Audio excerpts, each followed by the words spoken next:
Assalamualaikum warahmatullahi wabarakatuh. Saya Femiuli Afrianti, mahasiswa Stikes Yarsi Pontianak. Saya sebagai pendebat satu akan menanggapi mosi dari Dewan Juri. Dewan ini percaya bahwa Bank Sentral harus menetapkan batas pengeluaran pemerintah. Seperti kita tahu bahwa batas pengeluaran pemerintah itu adalah untuk menjaga kestabilan nilai rupiah terhadap mata uang. Apabila kestabilan mata uang ini tidak kita jaga, maka mengakibatkan kestabilan mata uang itu bisa meningkat atau menurun. Apabila kestabilan ini bisa meningkat atau menurun, maka mengakibatkan dampak negatif bagi harga pasar, harga barang, dan harga jasa. Nah, harga barang, harga pasar, dan harga jasa ini berhubungan erat dengan produsen konsumen. Apabila produsen ini merasakan harga itu meningkat dan menurun, maka mereka akan mengalami kerugian berupa hutang karena tidak sesuai dengan pendapatan mereka. Dan para konsumen pun bisa mengakibatkan hutang juga karena mereka mengeluarkan uang mereka tanpa melihat pendapatan mereka yang sama sekali tidak sesuai. Nah, maka daripada itu sesuai dengan Undang-Undang Nomor 23 Tahun 1999 tentang Bank Indonesia yang sebagaimana diubah melalui Undang-Undang Nomor 3 Tahun 2004 dan Undang-Undang Nomor 6 Tahun 2009 pada pasal 7. Kestabilan rupiah dimaksud mempunyai dua dimensi. Dimensi pertama, kestabilan. Nilai rupiah adalah kestabilan terhadap harga-harga barang dan jasa yang tercermin dari perkembangan laju inflasi. Sementara itu, dimensi kedua terkait dengan kestabilan nilai tukar rupiah terhadap mata uang negara lain. Indonesia ini pun harus tahu bahwa inflasi Indonesia ini setiap tahunnya itu meningkat. Pada tahun 2020, datanya itu ada sekitar 1,64%, sedangkan pada tahun 2021, data inflasi meningkat menjadi 1,87%. Maka daripada itu berarti Indonesia ini mengalami peningkatan inflasi.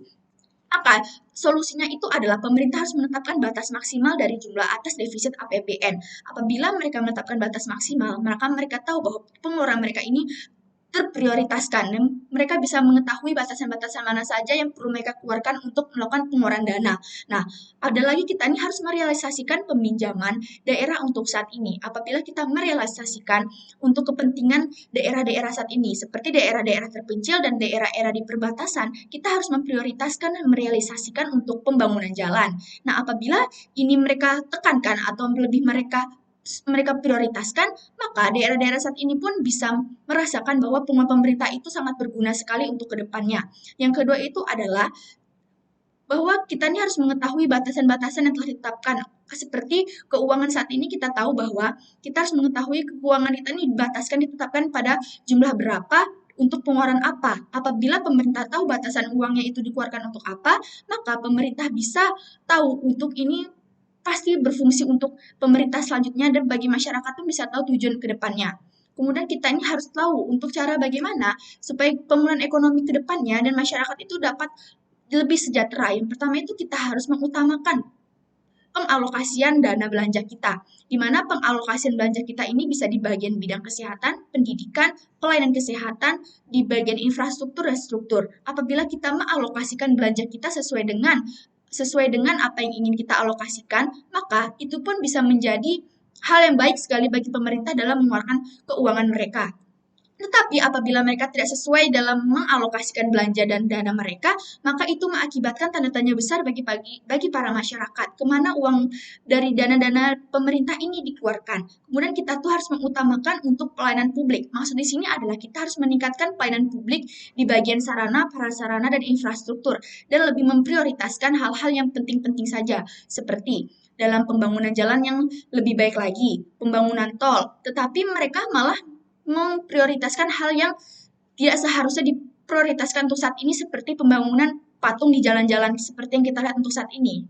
Selanjutnya kita bisa memenuhi porsi atas jenis belanja yang dimandatkan oleh undang-undang seperti anggaran pendidikan. Nah, anggaran pendidikan ini sangat penting sekali untuk dikeluarkan oleh pemerintah dikarenakan pendidikan ini berhubungan sekali dengan kesejahteraan masyarakat dan kemajuan dari kualitas SDM dari Indonesia. Apabila pemerintah ini mengeluarkan anggaran pendidikan dan tanpa membatasi pembatasan untuk pendidikan, maka kualitas SDM kita bisa maju ke depannya. Kualitas SDM ini sangat berpengaruh sekali dengan kesejahteraan masyarakat. Apabila SDM kita meningkat, maka kesejahteraan kita pada masyarakat kita kemudian hari pun akan meningkat.